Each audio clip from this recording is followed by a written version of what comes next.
တော့မနေ့ပြန်6လပိုင်းတရက်နေ့ကဘာနေလဲသိလား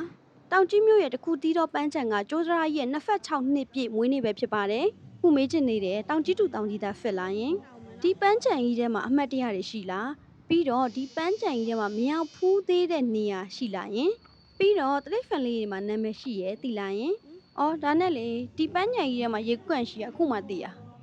မတရားဒီတော့ question နဲ့စာရေးလာရေးဘူးပဲလက်ပဲဝင်လာခောက်ဘူးကောက်ပါညစပင်မွေးဆွဲရခံရဘူးဟုတ်ဒီပန်းချံထဲမှာအတွဲချင်းတဲ့အမှတ်တရမရှိဘူးပေါ့မရှိဘူးပါဘယ်အမှတ်တရဘယ်မှာရှိရအတွဲချင်းတဲ့အမှတ်တရ generation မှာတောင်ကြီးမြို့မှာထူးထူးခြားခြားဒီပန်းချံတစ်ခုတည်းရှိရပါတော့တီတီကဒီပန်းချံကိုတလိပ်ဖန်ဥယျာဉ်လို့မှတ်ထားတာတလိပ်ဖန်အဖုံလင်းမရှိဘဲနဲ့တီတီကဘာလို့တလိပ်ဖန်ဥယျာဉ်လို့မှတ်ထားမိရလဲတော့မသိဘူးပေါ့နော်တခုသီးတော့ပန်းချံဖို့ပေမဲ့တချို့နေရာတွေကပြတ်ဖီးပြီးတော့တချို့ကဘာပြားတွေကဖော့လို့တော့မရဘူးပေါ့နော်ဒီနားမှာအကောင်လေးတွေကိုအဖာကျွေးတဲ့ဟာအဖုံလင်းရောင်းနေပေါ့နော်သူကလေ KP နဲ့လည်းရှင်းလို့ရတယ်ပြီးတော့တေးတေးတက်ချာလေးရောဒီလိုလေးလုပ်ပြီးတော့ပေါ့နော်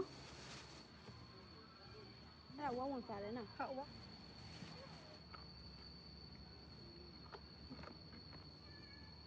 ဘုရားကြီးကမီးယူတယ်မီယူကိုရှာပါ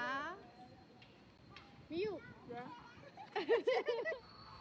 ဖိုးတဲ့ကောင်တွေမှာဒီကောင်ပါဒီနောက်ညိုမြောက်ကြီးချံနည်းနည်းဖိုးတဲ့ကောင် no နေရနောက်ကျလောက်တာဒီမှာကတလိပ်ဖန်အဖုံအလင်းတော့မရှိဘူးပေါ့နော်ဒါပေမဲ့အားလုံးကလေအငြင်းနဲ့တော့တတ်တတ်ရှင်းရှင်းတတ်ရဲ့လေးတော့ရှိရဲခဏခဏသွားတိုင်းလဲပေါ့နော်ရှင်းလင်းနေရတွေ့တယ်မိုးရသည်ဆိုရင်တော့နည်းနည်းတော့အနှမ်းရှိရပေါ့နော်ပန်းချံကြီးကလည်းကျဲလုံးလို့တစ်ခါမှအနှမ်းမရောက်ဘူးပေါ့နော်ဒီတစ်ခေါက်တော့ဟိုးအနောက်ကျိုးတရရဲ့ထိပါရောက်ခဲ့တယ်ပေါ့နော်သွားရင်တော့ဖွတ်ဖွတ်ပြီးတော့မသွားကြနဲ့ပေါ့နော်နည်းနည်းအတန်လေးပါတွေပေးသွားကြပါလို့ဆိုအတွဲရှိရလေပန်းချံကြီးမှာလေဟိုဘယ်လိုပြောမလဲတချို့နေရာလေးတွေကဆိုပြက်ဖီးညာပေါ့နော်တချို့နေရာလေးကြလဲအော်ငါဘယ်နေရာရောက်သွားပါလဲလူတော်ထင်ရတယ်တော်တော်ကြီးကိုလှတယ်ပေါ့နော်အမှတော့3000ပေးပြီးအတန်ဖမ်းလို့ရတယ်ပေါ့နော်ဒါကတော့အဲ့ဒါကြီးကိုကြော်သွားရင်ရှိရရှိကန်လေးတွေပါညာကွိကွာပေါ့နော်ပြီးတော့တော်တော်လေးသွားလိုက်တယ်ဆိုရင်တဖားကွင်းတွေလှတဲ့နေရာတွေလည်းအများကြီးရှိသေးတယ်တီတီကပုံမှန်ဆိုရင်ဒီနားမှာနေဂိတ်ဖုန်းပြီးတော့ပြန်ပြန်ကိုမိတာဟိုးဘက်ကိုဖက်ပြီးတော့မသွားဖြစ်ဘူးအဘက်ကိုဖက်သွားရင်တော့ပို့ပြီးတော့လှတဲ့နေရာလေးတွေနဲ့ပြီးတော့ဒီမှာလေအရင်ကမသိတဲ့နေရာလေးရှိရကျိုးတရားရှိမှန်းတော့သိရဒါပေမဲ့တစ်ခါမှမသွားဘူးပေါ့နော်ကျိုးတရားရှိရဲ့နေရာလေးလည်းရှိတယ်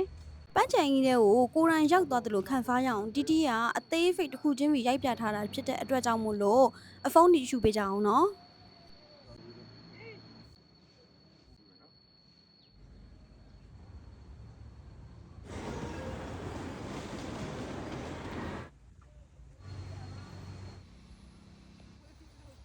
တီတီကဒီရဲ့ဟိုဘက်ကိုတခါမှမရောက်ဘူးဒါအခုမှရောက်ဘူးတော့ပေါ့နော်ဒီဘက်မှာဆိုရင်ဒီလိုကစားဖျားတွေထက်ရှိသေးတယ်ရှိသေးတဲ့အပြင်ဒီဘက်မှာကျိုးစရာရှိမယ်ပြီးကြတော့ရေကန်တွေရှိတယ်ပေါ့နော်ရေကန်တွေရှိတယ်ပြီးတော့ထူးဖန်းတာတစ်ခုကဒီတန်းမှာရေကူးကန်ရှိတာကိုတီတီအခုမှသိတာပေါ့နော်ဒါကတော့ရေကူးကန်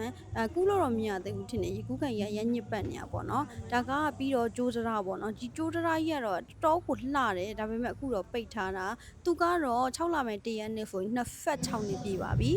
ဘလော်လေးကတော့ဒါပါပဲရှင်ကဲအမှတ်တရတွေရှိရင်ဖုံမြုံပြန်ကြမယ်ပေါ့နော်